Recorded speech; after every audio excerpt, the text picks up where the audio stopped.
Hello everyone, আসসালামু আলাইকুম। স্বাগত জানাই আমাদের নতুন আরও একটি ভিডিওতে। এতক্ষণে হয়তো অনেকেই বুঝতে পেরেছেন আমাদের আজকের ভিডিওর টপিক হচ্ছে স্যান্ডেল বা এ ধরনের ইভা জুতা তৈরির ব্যবসা। আপনিও যদি বর্তমান সময়ে দাঁড়িয়ে এ ধরনের জুতা তৈরির ব্যবসা শুরু করতে চান তাহলে আমাদের আজকের ভিডিওটি আপনার জন্য। বাংলাদেশ বাজারে এ ধরনের জুতার কি পরিমাণে চাহিদা রয়েছে তা আমরা সবাই জানি। এ নিয়ে নতুন করে আর বলার মতো কিছু নেই। আজকে আমরা এ ধরনের ইভা বা ঢালাই জুতা তৈরির মেশিনারিজ ও র ম্যাটেরিয়াল নিয়ে বিস্তারিত আলোচনা করব। তবে মূল আলোচনা শুরু করার আগে বলে রাখি, আপনি যদি আমাদের ইউটিউব চ্যানেলের নতুন দর্শক হয়ে থাকেন তাহলে অবশ্যই আমাদের চ্যানেলটি সাবস্ক্রাইব করে পাশে থাকা বেল আইকনটি প্রেস করে রাখবেন আমাদের নিত্য নতুন ভিডিওর আপডেট পেতে। স্ক্রিনে দেখতে পাচ্ছেন এটি হচ্ছে একটি ইভা জুতা তৈরির মেশিন। এটি একটি চাইনিজ মেশিন। এর মাধ্যমে এ জাতীয় সকল জুতা আপনি তৈরি করতে পারবেন।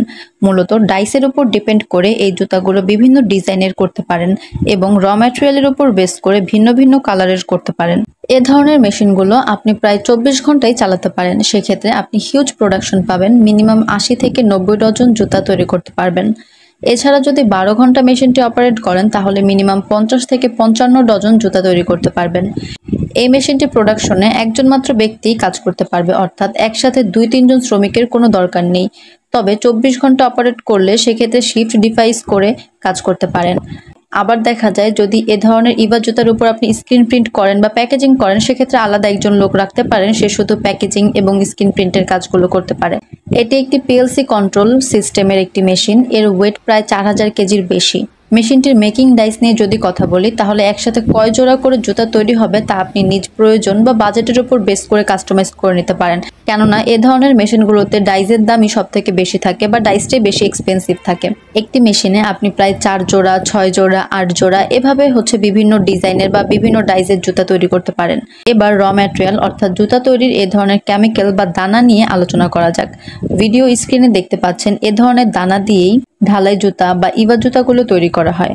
আর খুব বেশি কেমিক্যালের দরকার পড়ে না। তবে হ্যাঁ, নির্দিষ্ট একটা পরিমাপ আছে, সে পরিমাপ অনুযায়ী জুতাগুলো তৈরি করা হয়। এবার বলি, যেটা জানার জন্য এতক্ষণ ভিডিওটা দেখলেন, যে ইনভেস্টমেন্ট কেমন দরকার কি আসলে।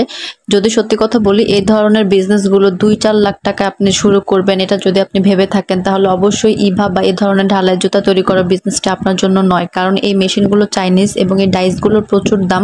এই বিজনেসটা আপনার শুরু করতে হলে মোটামুটি কম হলেও 10 লক্ষ প্লাস আপনার বাজেট রাখতে হবে। কারণ এই মেশিনগুলো ডাইস সহকারে 9 লক্ষ প্লাস শুধু মেশিনের প্রাইসই পড়ে।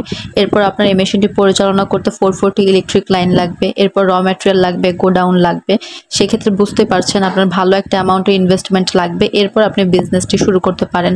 কিন্তু দেখা যায় এই প্রোডাক্টটির বাংলাদেশের প্রত্যেকটি আনাচে কানাচে প্রচুর পরিমাণে চাহিদা রয়েছে। তাই আপনি যদি শুরু করতে পারেন এবং সুন্দরভাবে মার্কেটিং করে সেল করতে পারেন তাহলে এই একটি মাত্র মেশিন দিয়ে বিজনেস করেই আপনি মাসে 2-3 লাখ টাকা অনায়াসে ইনকাম করতে পারেন। তবে হ্যাঁ, আমি যেহেতু বলেছি লাভ 2-3 লাখ, এখন আপনি ধরে রাখবেন না যে মেশিনটা সেট আপ করে আপনার লাভ 2-3 লাখ হয়ে গেছে। অবশ্যই আপনার সেল দিতে হবে। যারা সেল দিতে পারতেছে অবশ্যই তাদের ইনকামটা এমনই হচ্ছে। এই সংক্রান্ত যদি বিস্তারিত আরও কোনো ডিটেলসের প্রয়োজন পড়ে তাহলে আমাদের ওয়েবসাইটটি ভিজিট করতে পারেন। সেখানে যাবতীয় সমস্ত মেশিন ডিটেলস পেয়ে যাবেন এবং মেশিনটি ক্রয় করতে অথবা আদার্স ইনফরমেশনের জন্য আমাদের সাথে যোগাযোগ করতে পারেন স্ক্রিনে দেওয়া ফোন নাম্বারে, অথবা সরাসরি আমাদের office Dhaka Mirpur 1 Fair Plaza market level 10-এ এসে। আজকের ভিডিওটি এই পর্যন্তই। ভালো লাগলে লাইক, কমেন্ট অ্যান্ড শেয়ার করতে ভুলবেন না। ধন্যবাদ সবাইকে এতক্ষণ সাথে থাকার জন্য।